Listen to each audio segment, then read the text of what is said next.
வணக்கம். ஸோ நம்ம இன்றைக்கி பார்க்க போகிற டாபிக் என்னென்னா, கிரைண்டிங் மிஷின், கட்டிங் மிஷின் எப்படி நம்ம இன்ஸ்பெக்ஷன் பண்ணுறது. கிரைண்டிங் மிஷின், கட்டிங் மிஷின்லாம் பார்த்திங்கன்னா, நம்ம ஏதோ ஒரு பைப்பை வெட்டுறதுக்கோ இல்லை ஒரு சேனலை வெட்டுறதுக்கோ யூஸ் பண்ணிக்கிற ஒரு எக்யூப்மெண்ட்ஸ். கிரைண்டிங் மிஷினையும் கட்டிங் மிஷினையும் டைப்ஸ் பார்த்திங்கன்னா, AG4 மிஷின் சொல்லலாம், சின்னதாக இருக்கும். AG7 சொல்லலாம். அதுக்கப்புறம் பெஞ்ச் கட்டர் மிஷின் சொல்லலாம். பெஞ்ச் கட்டர் மிஷின் எதுக்குன்னா, பெரிய பெரிய பைப் நம்ம ஒரு இடத்துல ஃபிட் பண்ணிவிட்டு அதுக்குள்ளே பைப்பை இன்செர்ட் பண்ணிட்டு வெட்டுற மாதிரி இருக்கும். நம்ம AG4, AG7 மிஷின்லாம் நம்ம கையிலேயே வச்சுட்டு வெட்டுற மாதிரி இருக்கும். இதில் மெயினாக நம்ம செக் பண்ண போகிறது என்னென்னா, ஃபஸ்ட்டு நம்ம கிரைண்டிங் மிஷின், கட்டிங் மிஷினுக்கு வருகிற எலக்ட்ரிக்கல் சப்ளை.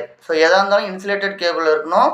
நம்ம எந்த ஒரு சப்ளை கனெக்ஷன் எடுத்தாலும் அஸ் பர் கன்ஸ்ட்ரக்ஷன் சேஃப்டிலையும் சரி, எலக்ட்ரிக்கல் சேஃப்டியில் எல்லா கனெக்ஷனுமே 30 milliamps RCCபில் நம்ம ரவுட் பண்ணி தான் எடுக்கணும். First thing. ஆஃப்டர் தட் நம்ம கிரைண்டிங் மிஷினாக இருந்தாலும் சரி, கட்டிங் மிஷினாக இருந்தாலும் மிக முக்கியமானது கார்டு இருக்கணும். எந்த ஒரு மிஷின் இருந்தாலும் card is very very important. அதுக்கப்புறம் அந்த மிஷினுக்கு உண்டான ஹேண்டில் இருக்கணும். அதேமாரி நம்ம கிரைண்டிங் மிஷின்லையும் கட்டிங் மிஷின்லையும் மிக முக்கியமானது என்னென்னா, நம்ம ஒரு வீலை சூஸ் பண்ணுறதுக்கு முன்னாடி வீலோட RPM பார்க்கணும், அஸ் வெல் அஸ் அந்த மிஷினோட RPM பார்க்கணும். ஃபார் எக்ஸாம்பிள் ஒரு 10,000 மிஷின் உள்ள ஒரு RPM இருந்தால், RPM உள்ள ஒரு மிஷின் இருந்தால் நம்ம வீலை எப்படி சூஸ் பண்ணோம்னா, அதோட அதிகமாக ஒரு 12,000 RPM உள்ள வீலை தான் சூஸ் பண்ணணும். ஃபார் எக்ஸாம்பிள் நம்ம ஒரு ரன்னிங் மிஷின், வாக்கிங் மிஷின் இருக்குல்ல, நம்ம ஜிம்மெல்லாம் யூஸ் பண்ணுறோம்ல. நம்ம வேகமாக ஓடனா அதோட அந்த மிஷினோட அந்த வேகம் அதிகமாக இருக்கும். வி வில் கன்சிடர்ஸே நம்மளை என்ன பண்ணணும், மிஷினாக கன்சிடர் பண்ணிக்கணும். அந்த ரொட்டேட்டிங் நம்ம பண்ணுறோம்ல, அந்த வாக்கிங் மிஷின் அதை வீலாக கன்சிடர் பண்ணிக்கணும்.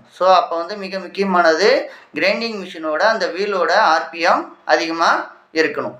இது நம்ம ஒரு கிரைண்டிங்கோ கட்டிங்கோ எது பண்ணாலும் இது ஒரு ஆர்ட் ஒர்க்கில் வரும். ஆர்ட் ஒர்க் பர்மிட் எடுக்கணும்.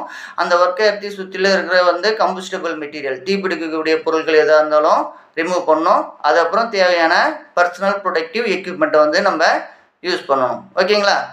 அது சொல்ல அது டபுள்